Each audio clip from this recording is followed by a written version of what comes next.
generate some random numbers and find some basic statistics. To generate random numbers, first we have to find the option for probability. We have a folder for random numbers. That'll generate a random number between 0 and 1.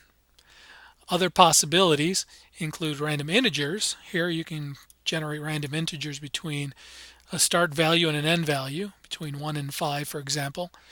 The third optional part, if you leave that blank, will generate one at a time. If you would rather generate multiples, you want to generate a list, for example, of 3 values between 1 and 5, that'll go ahead and do that. To store that information, I'm just going to go back up and recycle that command. Use my store arrow into list number 1.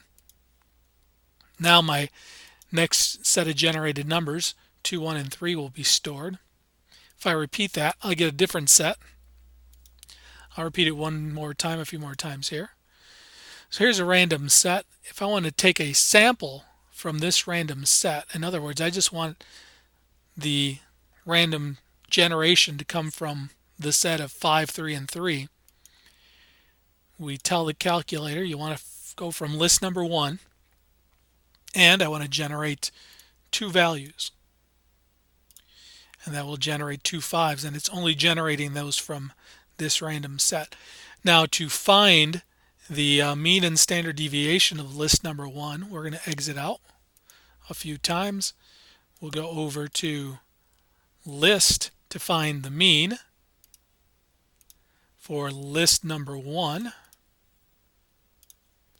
And the standard deviation for that list, you can also find the median here, max and min. But in order to find the standard deviation, what you want to do is go into option. You go into statistics, and standard deviation, you have 2 choices, sample standard deviation or population standard deviation. We'll go standard deviation just for the information we've got for list number 1, and there's some basic statistics for you.